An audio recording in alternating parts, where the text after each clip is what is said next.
Hello lockdown fans, how are you? We're going to do a little bit of cooking today.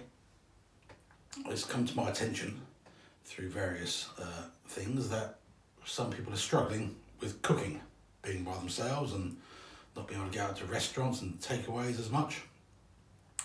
So we're going to do a really simple meal, a version of shepherd's pie, cottage pie, and it's very simple. You don't need to be Delia Smith or Jamie Oliver to do it, but there are a lot of people that can't cook at all.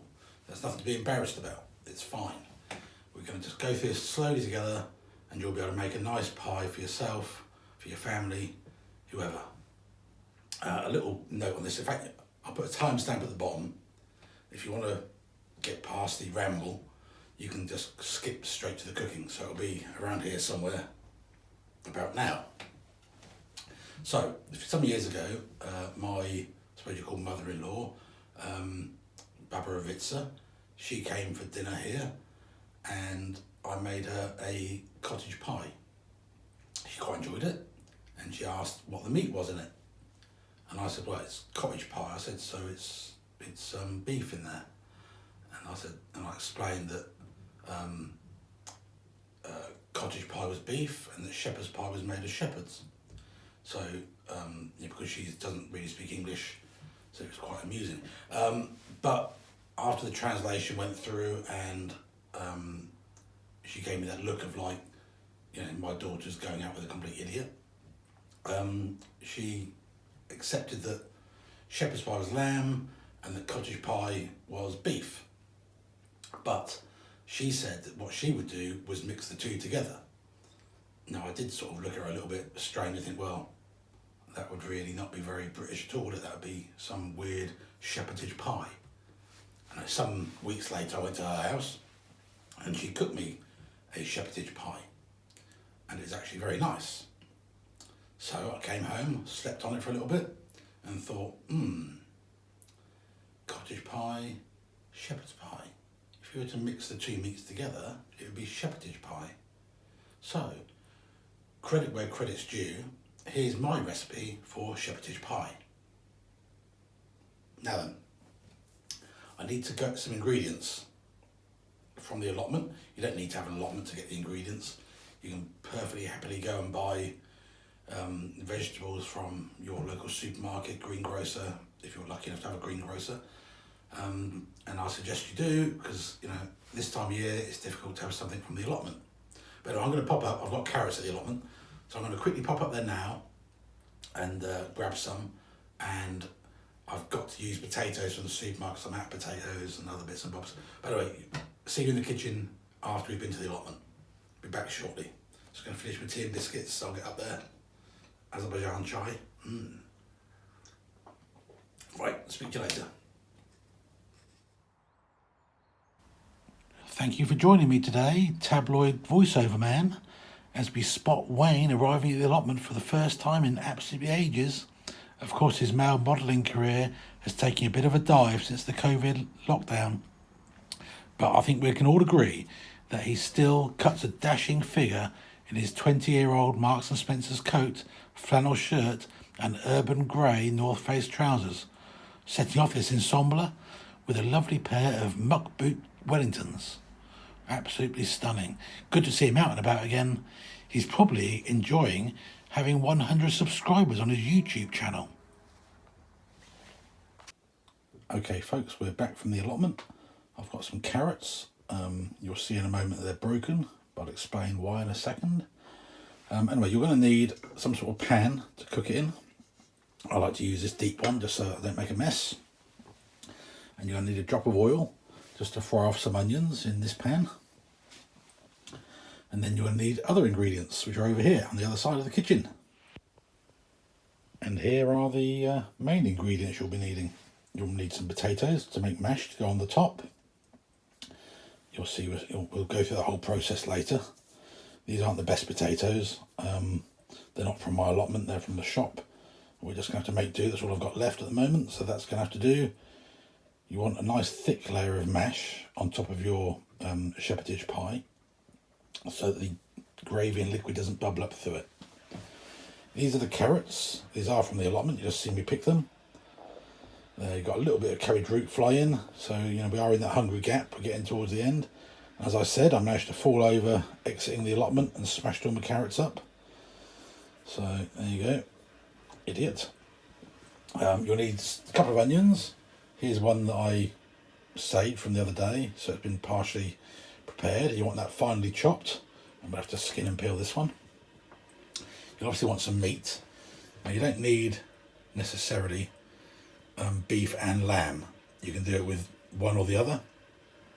And you can make, this is going to be enough for probably, well, it's going to be enough for this whole big thing. So that's going to feed like 6 people, I'd imagine, easily. And what you can do is make the meat part of it, you know, the meat element of it, and freeze it for later, or you can just eat it separately, or you can put the mashed potato on top of the stuff in that Pyrex bowl, and you can save it for later, or have it as a full pie, whatever you like. If you get my drift, rambling slightly there, getting on a bit of a diversion. Anyway, also to go in with the meat, you're going to want a couple of handfuls of peas, a couple of handfuls of sweet corn. Now then, this is frozen, obviously. You can use fresh if you've got it. You can use tin if you've got it. Use whatever you like. If you haven't got peas, use French beans. You know, wherever you've got some kind of vegetable in there is nice. I know people, my sister, for example, who puts a small tin of baked beans in because they're not really keen on the peas and the sweet corn. And then I've taken some little Brussels sprouts from the allotment just because I didn't have any cabbage left. There's only one decent sized one there, but I didn't have any cabbage, and normally I would have cabbage with it as a side to it. But again, whatever you need. Ostensibly, these are the ingredients you'll be needing. So let's get on with it. Almost forgot one more thing, which is quite important. For this amount of meat, you'll need about 4 oxo cubes to taste, basically. If you want it richer, put more in. If you don't like it so rich, put less in. So 4 oxo cubes should do you for a kilo of meat. That's 500 grams beef, 500 grams lamb. Okay, so we're going to quickly peel what needs peeling. These have been washed enough. Quickly peel what needs peeling, and very shortly you'll see it all done. So we'll speed this up because you pretty much know how to peel vegetables, I'm sure.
Okay, so if you've got kids, they like to find, or you can make it more interesting for them, more encourage them to eat their veg.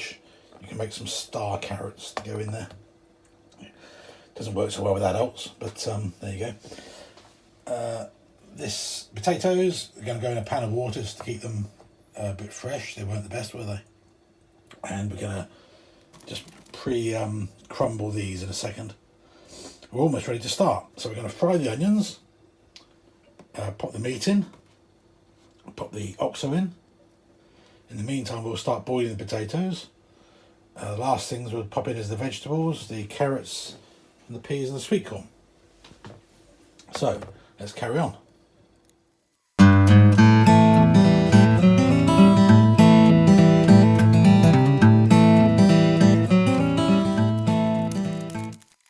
Okay, we'll get this boiling. Hopefully that's not too noisy. We'll soon find out, won't we? Right, so we need to fry the onions off. So we'll just put a little drop of oil in this pan. Doesn't need to be a lot.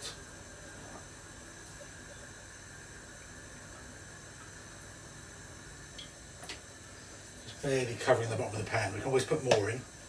It's hard to take out, but we can always put more in. So just a lowish or medium heat, not too low, not too high. Low on this ring because it's a big ring. But if you're on a normal sided ring, just medium heat is fine. So, a glass of water as well, I think, is a good idea.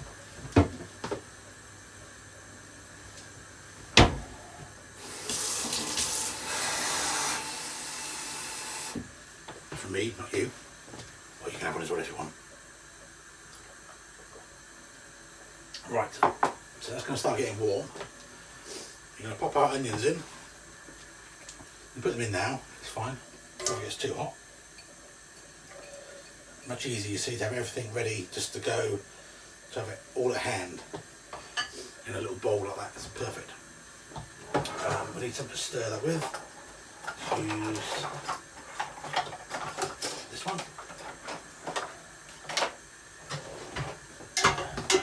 So that's going to warm up soon and start frying. You'll hear it in a minute. Do you want to come over and have a look?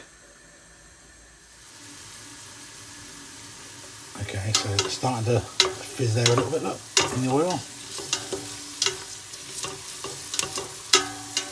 Smells lovely. I'm just going to do this until it gets to a sort of golden brown. They start to wilt and they soften up a little bit. Don't need to fry them, you know, until they're burnt or anything. So I'll bring you back when they've, depends on your cooker and everything else, but shouldn't be more than about 5 minutes. I'll bring you back when they're a bit browner. Okay, so this is literally 5 minutes later. You can see they started to soften up and go brown. Like I say, just on a nice gentle heat. If you go too hot, you're going to burn them. Just on a nice medium kind of heat.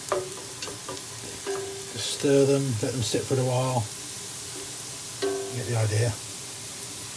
And they're just going to brown up nicely. And that's anywhere from there is about enough. You can go a bit browner, you can leave it a little bit longer if you like. But anywhere about there is just about perfect. So now we're going to add our meat.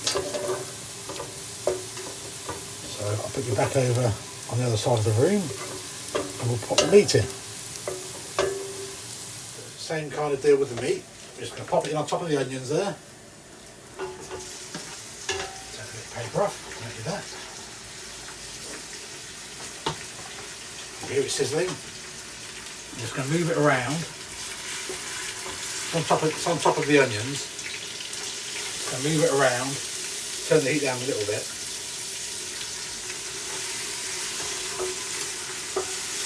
And as that side cooks, we put it in one big block. As that side cooks, we're going to flip it over. And that side's cooked, if you can see it. Maybe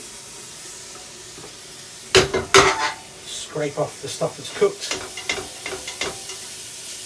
Spread it around a bit in the oil. You put the lamb in first, doesn't really matter which one you put in first. I put the lamb in first because there's a bit more fat in the lamb and that will stop things sticking even more. So just keep doing that, keep turning it over, cooking one side, that big lump, scraping it off, and eventually the whole thing will be cooked down. So I'll bring you over for another look at that.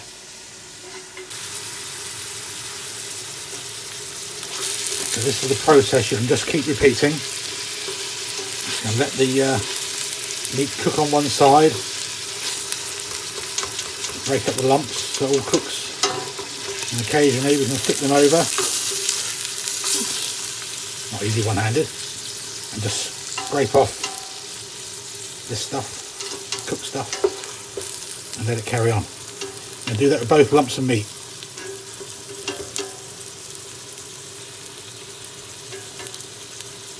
Keep doing that, okay? And you can see the oil is coming out, going cloudy over here. That's the oil from the lamb, the fat from the lamb.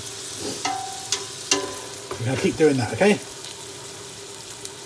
So move it around. Okay. I'm going to pop the other meat in. This is the beef.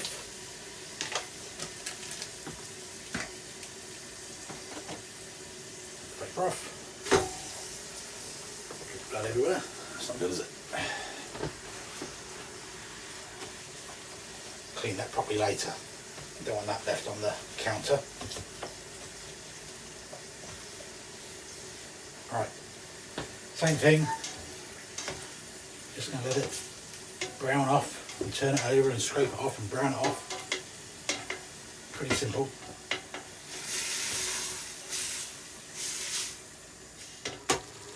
So there's our mince. That's just mince and onions in there now, the lamb and the beef and the onions. And it's pretty much cooked. But what I like to do is just tip this forward a bit.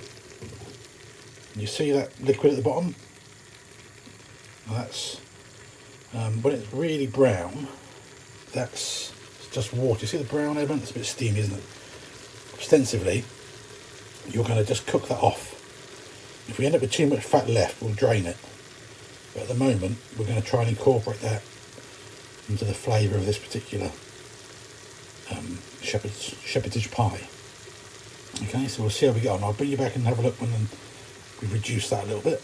But really, all you do is you just keep stirring it, and all the water comes off. That liquid will turn clearer, and then if you carry on past that point, that liquid will sort of go into the meat and give it flavour. If you've got too much fat in there, you can just drain it off. But it's not too much to worry about at the moment. Okay, so we're almost done. A lot of that moisture has gone away. You still see it's steaming pretty good.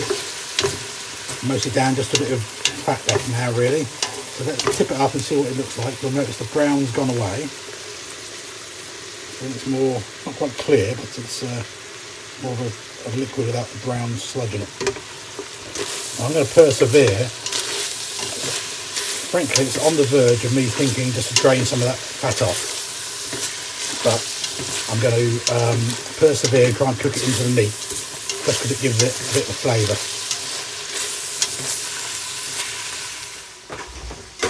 So yeah, that meat was, or the lamb at least, was 20% fat. If you can buy it with less, it's better really. But anyway, it's not insurmountable. You know, like I say, you can either drain it off, or you can just try and cook it in. Be careful if you're draining it off, you don't end up with all this meat in the sink or something. You can hear the sizzles change as well, it's getting drier. I'm just going to keep turning it until it's incorporated.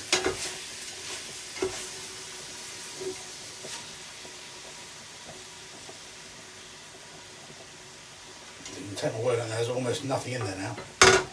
There's only, I don't know how long this has been, 10 minutes or something.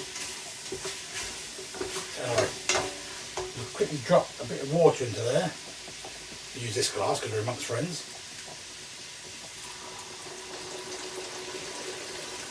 That's just this much water. You need a bit of gravy liquid in it, and that can be achieved by a bit of water and a bit of oxo. So we pop our 4 oxos in, sprinkle it in, and we'll keep stirring it around. There we go. Oh, it smells nice now. So I'll keep stirring that in. And I'll drop more water in. If you put too much water in, it's one of the few things that you can get away with putting too much in. Obviously not too much, but a bit more than you need, because it will evaporate away. Unlike salt, which you can't really take out, water will just evaporate. So there we go, that's quite nice now. I'm going to quickly check these potatoes because they're boiling away well. There's some of that. Oh, they're still quite hard. Give them another couple of minutes. I say keep an eye on them because all potatoes are different, even of the same variety, and they suddenly go mushy sometimes. So if you're a first time cook, which I assume you are if you're watching this video, so don't be embarrassed, just keep having a go. You'll pick up, as you do it more often, you'll just get more and more used to it, and you know, you'll become quite good at a handful of meals. There are other meals on this channel too. There's different bits of, I'm going to do some more cooking as well, because I quite like cooking. They're very simple meals that we can all do together. Like I say, this channel is kind of a bit of cooking, a bit of gardening, a bit of metal detecting, you know, that sort of thing. So treat it like a magazine. If you're not interested in cooking, skip to another video. But you know, this is looking good. It's kind of the consistency of porridge. I might just put a little bit more water in.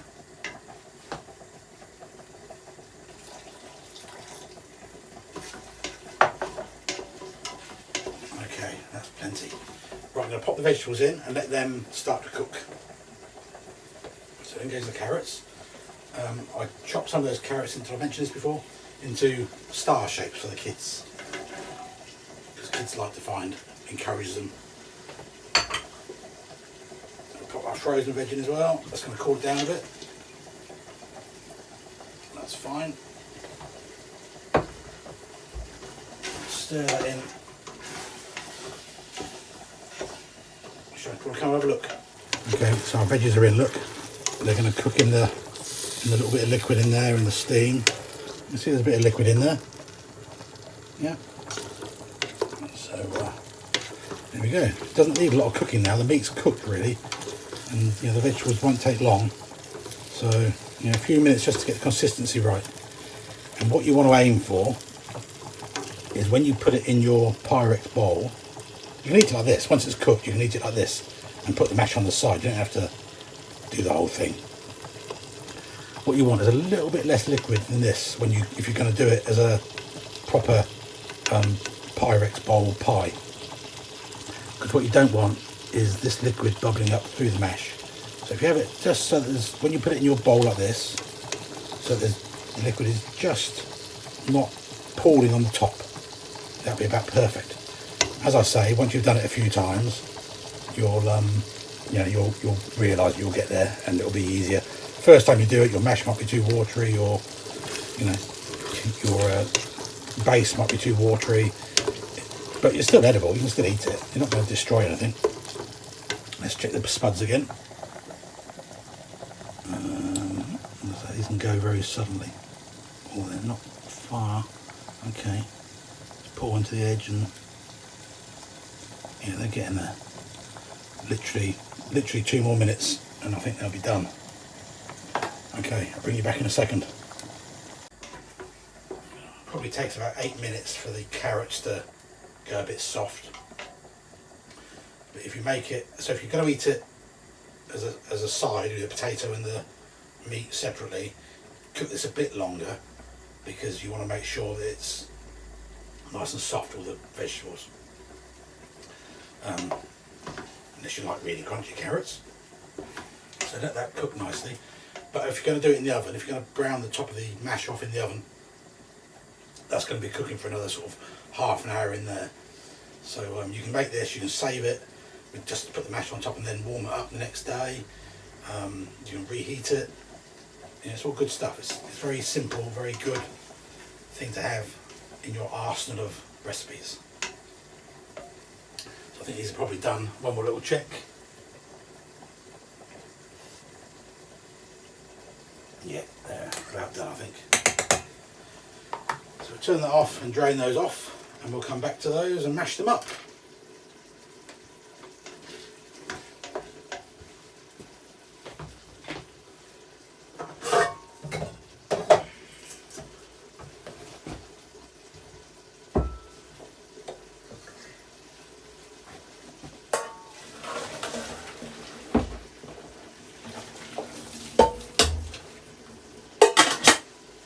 They're still very hot.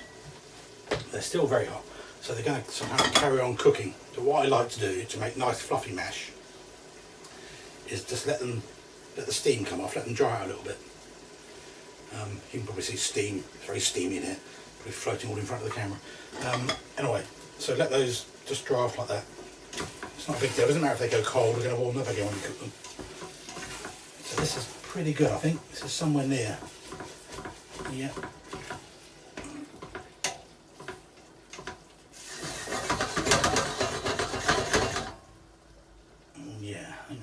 Too bad.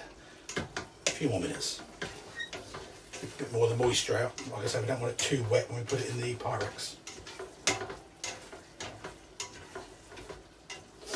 And the mash, what I'm going to do with the mash is I'm going to, apart from letting it dry out a little bit, is I'm going to, this is just a drainer by the way, it's just like a colander. So just let all that steam come off there a little bit. When I mash these up, it's a very simple process, mashing potato obviously. You've probably done it before, but if you haven't, then that's something we can do together. When I find my masher, I'll come back to you. But what I'm going to do is I'm going to put a bit of mustard in there, a bit of English mustard, a little bit of milk, a little bit of pepper, and a little bit of salt, just to give it some flavour, because that's the way I like it. If you like it plain, have it plain. I like it with a bit of mustard in, particularly. Don't put too much butter in because it can get too buttery, I think. So just a half a tablespoon. Alright, there we go. That's that doing that. Alright. Let's get rid of these tissues and these dirty old things. Quickly wash our hands.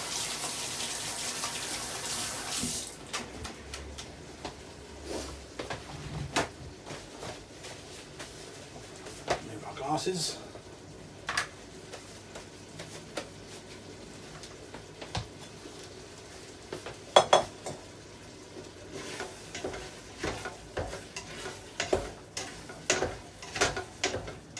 Again, I think you're better to err on the side of dry rather than wet with this. You can always make a bit of gravy if you've got a bit of bisto or something. You can make a bit of gravy to add to it if it comes out too dry.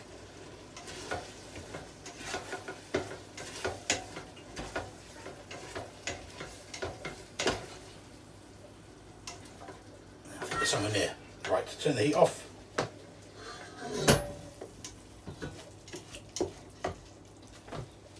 Pour this in here.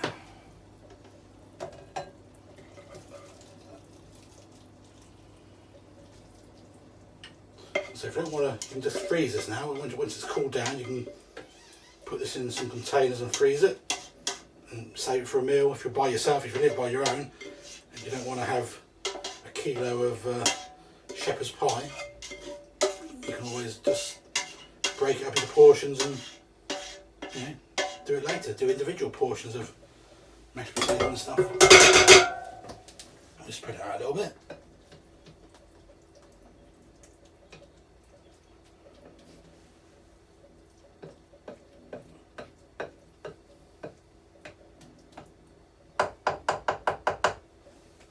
It's warm, try and drip into it. Right, so you can see the water, the liquid doesn't quite come. It's probably a little bit liquidy still, but it's not bad. That's a little bit dry, would have been good. But that's what you're after. So it doesn't really pour too much on top. Can you see that? You can. Right. So that's our meat element. Let's do our mashed potato. So we've got our this is the pan we boiled the potatoes in. We've got our slightly cooled down and dried out potatoes. Put those in there. I'll put a little drop of milk, tiny drop. Don't want to make it too runny. Literally that much is enough. You don't want to make it too thin again. So now we're going to put some butter.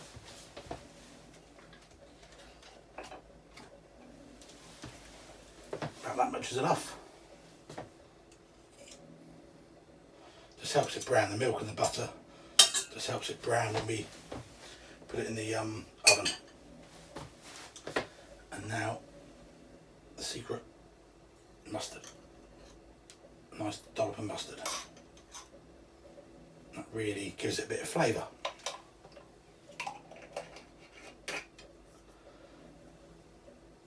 Let's put the knife in there.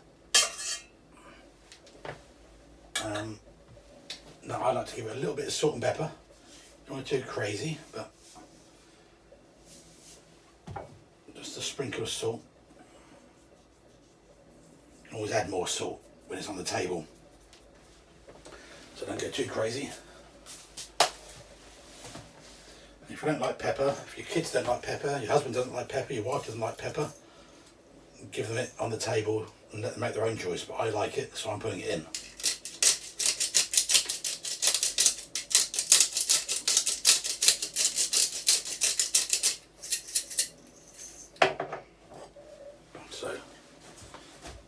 Can you see that? Does that work? Does that focus? Hopefully. I'll bring it a bit closer and we'll mash it up. Okay, so there it is, look. Give it a good old mash. Start off gently, and as we get into it we can really heave into it after a while.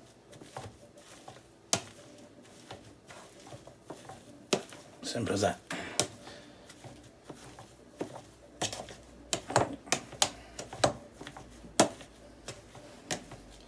Keep going. I'm going to change hands because I'm actually right-handed.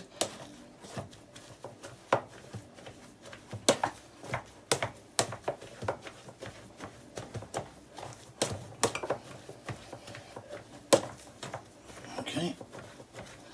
So very quickly that starts to become a very nice creamy mashed potato.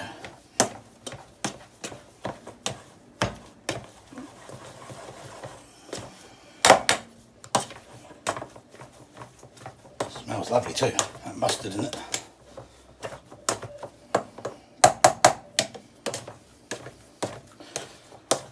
As I've said before and I'll say again, the thicker the layer of mash you have, the better. Unfortunately, I've got a limited amount of potatoes, so we're going to have to get what we get.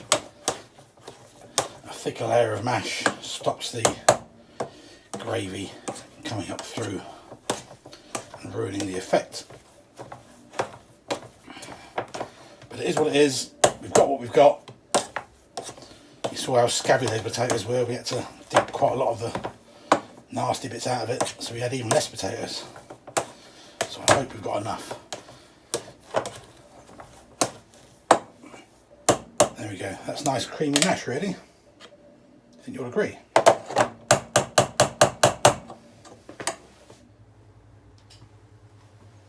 Okay, so we just need to layer the potato onto the Pyrex bowl. I hope we've got enough. Just start around the edges, pushing it into the edge.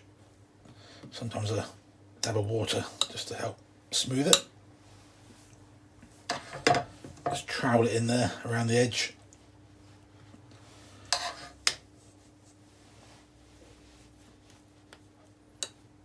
I'll speed this up a little bit, but you'll get the idea.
so it's this isn't actually a preheated oven, but you would ideally like it to be preheated, and you would definitely have to use a mitten to push this in otherwise. So pop it in, leave it in there, and just keep an eye on it, and it'll go brown, and it'll be lovely. So there's a nice bit of home cooking. Let's get stuck into it.